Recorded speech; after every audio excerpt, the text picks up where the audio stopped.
Hello everyone. Today we are diving into a rather peculiar group within Islam, namely the Druze.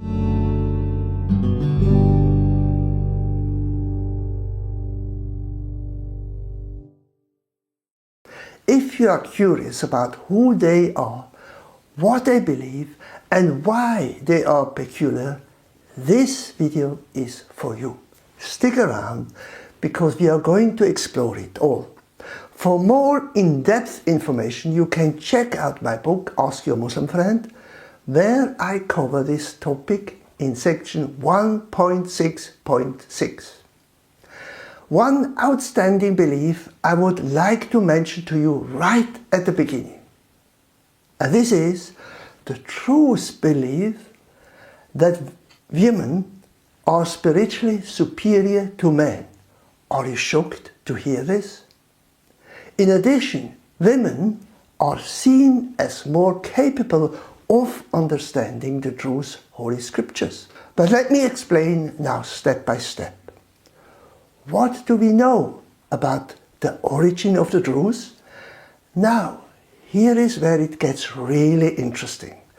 They are a small but distinct group based mostly in the Middle East, in Lebanon, Israel, Syria and Jordan. Small communities of expatriates are also living in different parts of the world. They refer to themselves as an Islamic reformatory sect, although they are not considered Muslim by the most Orthodox Muslims. They were formed in 2017 as a splinter group from Shiite Ismailis. The origin of the name Druze is traced to Muhammad al-Darsi, a heretic of the sects incipient years. Now here it comes.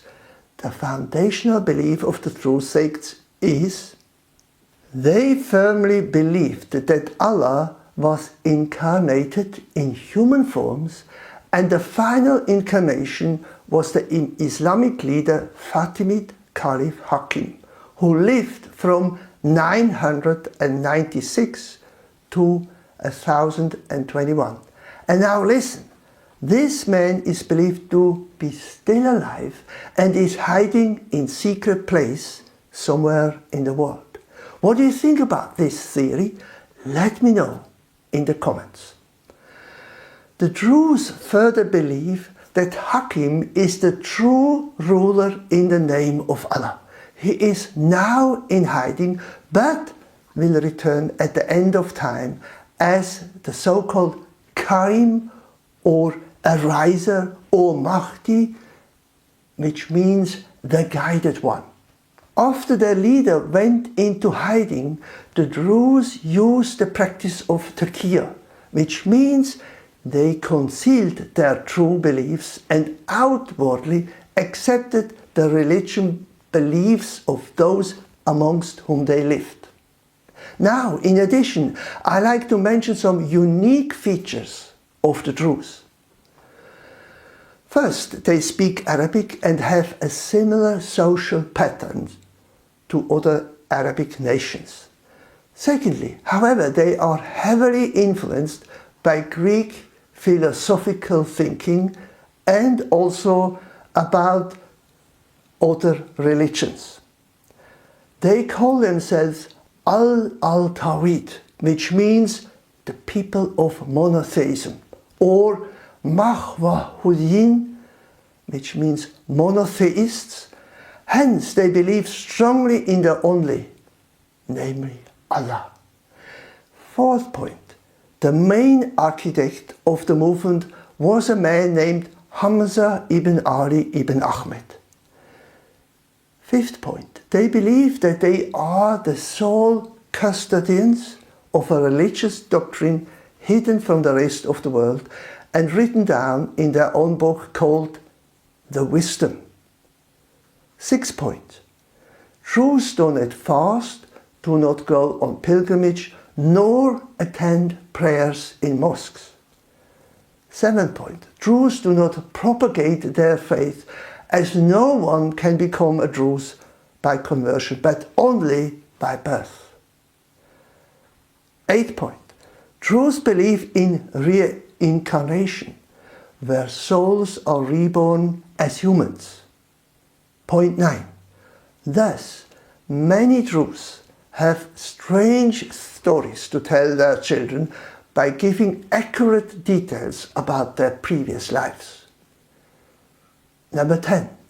Horoscopes are also important, and there appears to be an ability to tell the future. 11th point. Druze also believe that Jethro, the father-in-law to Moses, is their most revered prophet. Next, I like to share with you the social principles which the Druze have, though it must be said that younger generation Druze does not adhere to all these rules. First, Druze are forbidden to smoke, drink alcohol or eat pork. Secondly, their main festival is the day of Ashura, which recalls the martyrdom of Imam Hussein. Thirdly, Eid al-Adha, the feast of sacrifice, is also celebrated.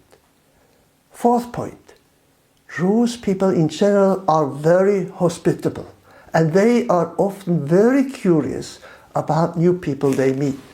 Point 5, guarding one's tongue is important. They endeavor to be honest in every situation. Point 6, protecting one's brother and respecting the elderly is also very important to them.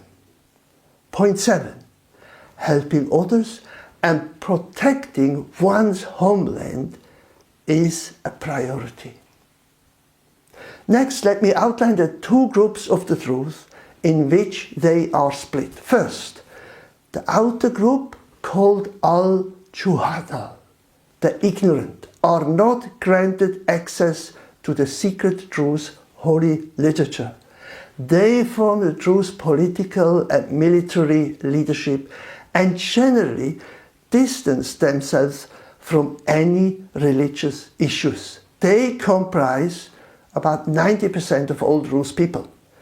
Secondly, the inner group are called al-Ukal, the so-called knowledgeable initiates. They are the people who have knowledge and have access to the Druze holy literature. When it comes to women, the following can be said about the Druze community. First, they reject polygamy.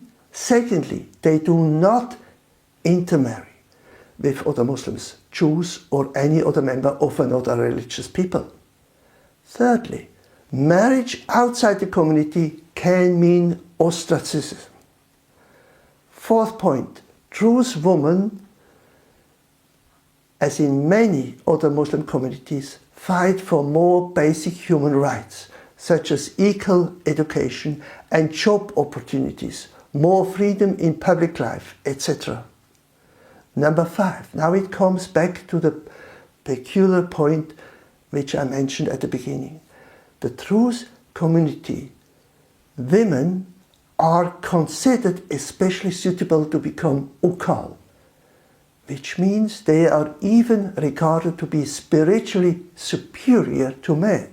This belief is in contrast with surrounding Christian and Muslim communities. Now listen to this. There is an interesting saying among the Druze. Eat in a Druze home, sleep in a Christian home. What does it mean?